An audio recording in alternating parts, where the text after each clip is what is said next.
Hello, I'm the Nostalgia Critic. I remember it so you don't have to. When you hear the word critic, what's the very first thing you think of? I know, but aside from me, what's the first thing you think of when you hear the word critic?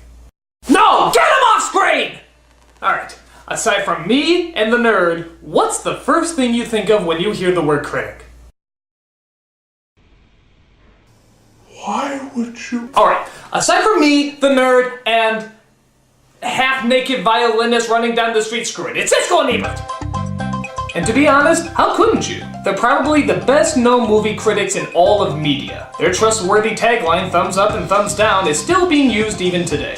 But what is it about them that's so damn memorable? It's ironic that the lasting impressions movies leave on them creates a lasting impression that these two leave on us. Don't try to understand that sentence, your brain will explode. So what is it about them that worked, that always kept us watching? Well, let's take a look and find out. This is my official tribute to my favorite critics of all time, Gene Siskel and Roger Ebert.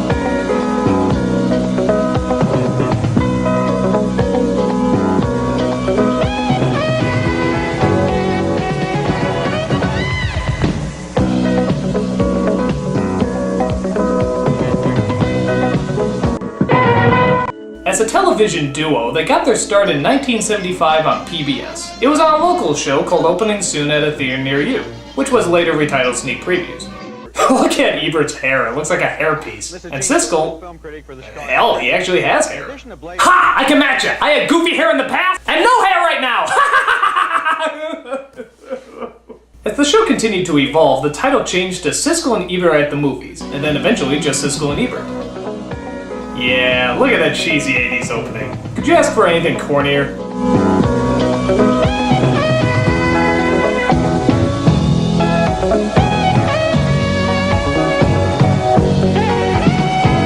Actually, at the end here, when they start to argue, I would always joke about what I thought they were saying. Did you kill the hooker? No, I thought you killed her. I didn't kill her, I thought you killed her. It was your job to kill her, remember? Well, we better change our identities. Now, the idea of putting movie critics on TV was nothing new. In fact, a lot of critics had done it before. But this was one of the few times where the formula was putting two critics together so they can compare and analyze their opinions. You didn't like this movie? No, you didn't like Little Norman No. Gold? Most critics would just go on by themselves, delivering their review much like how they would write it for an article. This movie is filled with wonders for every family, for kiddies and for daddies and, of course, for mummies.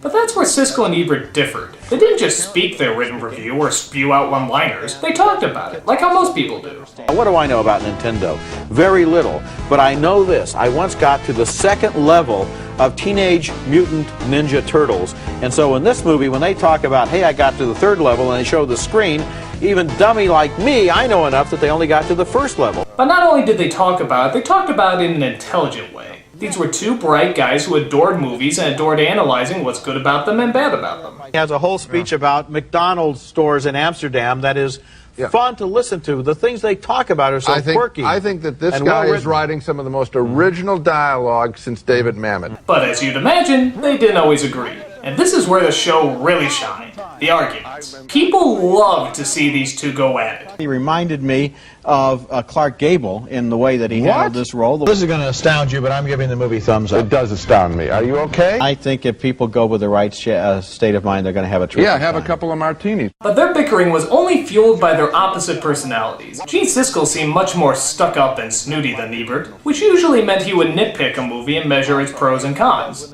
I don't like this Joker's voice, but it's the drawing style that really distinguishes Batman Mask of the Phantasm. Roger Ebert, on the other hand, seemed much more emotional and personal, which means he would analyze the movie as a whole, more like an experience. It's amusing, it moves, and somewhat to my surprise, I liked it. Because of this, they offset each other perfectly. Their arguments would get so heated that people actually wondered if they really hated each other. Even on other shows, they would always go for the low blow. It's Valentine's Day. I'm trying to decide whether to get Roger the 30-pound box of chocolates or the 60-pound box. You know those ankle rings you can hang upside down and it's supposed to, you know, bring a lot of blood to the scalp? It might help. I don't know. Oh. So you guys are getting along pretty well then, is there? It's true their relationship was very hard to figure out. They claim they never hung out outside of work, but the way they acted sometimes, you'd swear they were brothers fighting over a toy truck. It's Thriller Week on Siskel and Ebert at the movies, and we've got three new ones. And the movies, not at the movies. That's this week on Siskel and Ebert and the movies. And the asshole. And that's Roger. In fact, this video of them shooting a promo has gotten a ton of hits on YouTube, just for that very reason. Roger is the only guy in the history to ever answer yes to every question he's asked at McDonald's. But for as many insults each of them could take, they always dish back double the amount. When they saw Gene walking in with a little kid behind the counter, called for the manager and said, "Mr. Jones, can you come out here? You can understand Mr. Siskel, can't you?" But at least they could agree on one thing. They both fucking hate Protestants. Goddamn Protestants. Biggest thing that happens for them on Sunday is a bake sale. No, they got to decide what color yellow tie to fucking buy. That's right. It's the only fucking religion that has the Reader's Digest as a prayer book. I would just like to point out that not all critics are prejudiced against certain religions. I, for example, am only prejudiced against these. Especially the middle one. The personalities were so likable that they've been satirized time and time again. My personal favorites are the Animaniacs episode. If you want to go on national TV and shred someone's career to pieces, you have the right. But when you do that, remember, don't go listing your home address in a phone book. The home of Siskel and Ebert unexpectedly exploded today. And this episode of The Critic, where Siskel and Ebert actually supplied their own voices. Hasta la vista, porky. Cue ball in the side pocket.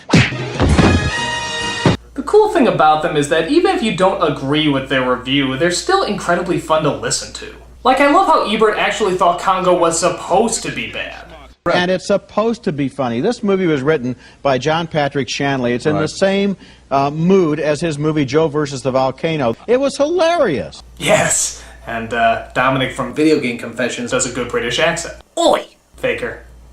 Some of their arguments didn't even make sense. Like, one of my favorite scenes that sadly you can't see all of is when they're reviewing The Lost World. Now, why couldn't that little creature have been more friendly? These are wild beasts. I know. They exist from a time long, millions of years before man. They're not friendly. But no, I have 3 children, Roger, and I've decided I will not buy them a dinosaur as a pet.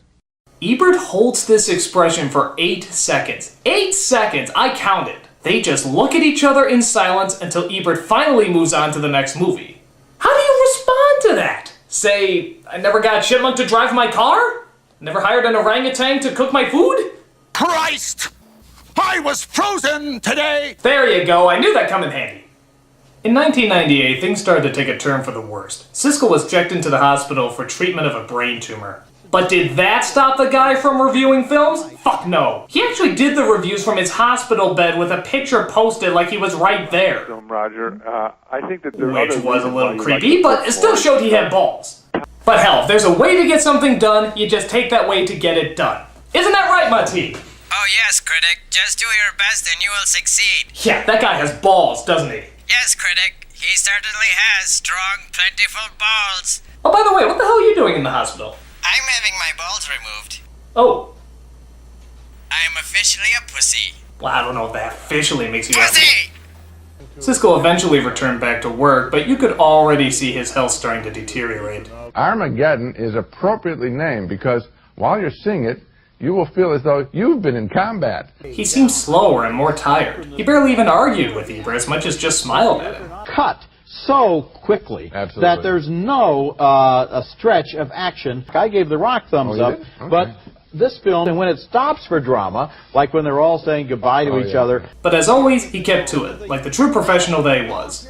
But as the shows went on, Siskel just seemed to get slower and slower, until he checked himself back into the hospital for further treatment of the brain tumor. And sadly, it was the last time he'd ever check himself in. Gene Siskel died from complications of the surgery in 1999, leaving a great legacy behind him. Ebert did an entire show dedicated to his friend and associate, and even to this day, it's still pretty hard not to get teary-eyed while watching it. Whenever he interviewed someone for his newspaper or for television, Gene Siskel always liked to end with the same final question. What do you know for sure? Okay, Gene, what do I know for sure about you? Well, you were one of the smartest, funniest, quickest men I've ever known, and one of the best reporters. And I know for sure that seeing a truly great movie made you so happy that you'd tell me a week later your spirits were still high. People always asked if we really hated each other. One thing I know for sure is that we didn't.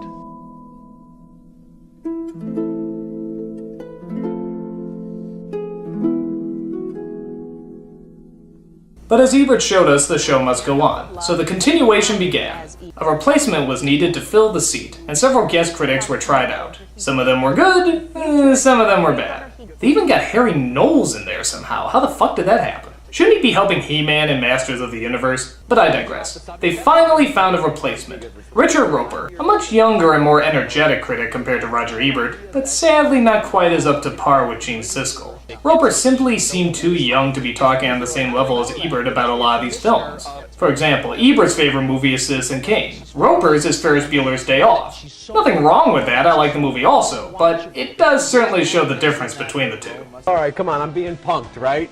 Now let's do your real review. Even though it's obvious Roeper really enjoys and admires movies, Siskel and Ebert practically breathed movies. From what they wrote to what they talked about, everything was movies. Roeper was a columnist before he became a critic, and because of this, he sort of fell into the same traps that most critics on TV do, trying to slip in the one-liners. That's like saying the napkin's good in a bad restaurant. I'm a hipster who knows what's right for the kids. I swear it seems like English is a second language for her. The obvious joke is Half Past Dead would be a documentary about Steven Seagal's career. But now, to his credit, he seems like a nice enough guy. His columns are funny, he has great respect for Ebert, and I really liked how he always promoted lesser-known actors from the films he reviewed. But sadly, disaster struck again. Ebert was diagnosed with thyroid cancer and underwent radiation treatments on his salivary glands. An emergency operation resulted in him losing his voice. Because of this, Ebert had to leave the show to Roeper, and sadly, would never return.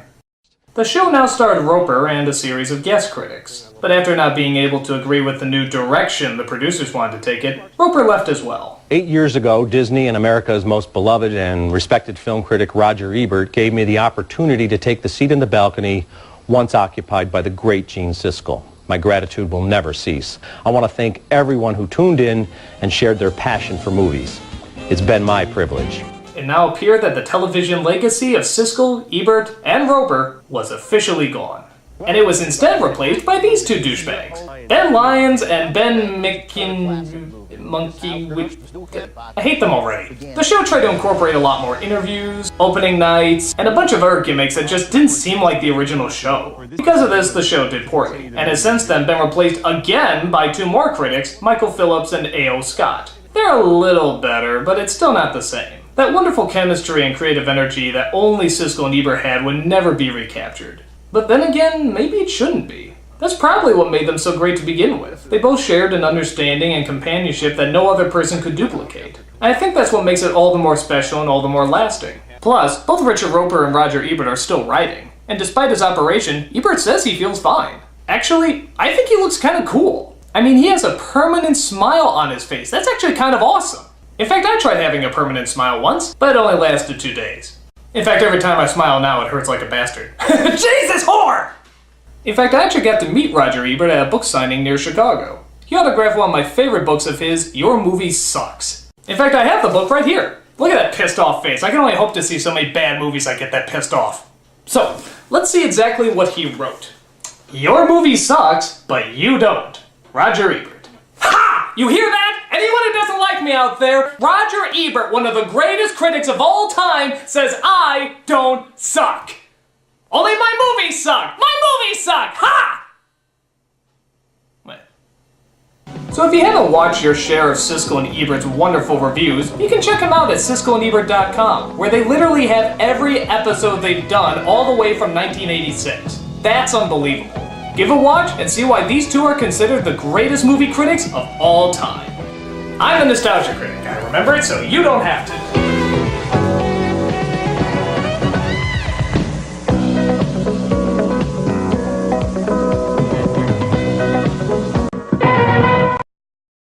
He certainly has strong, plentiful balls.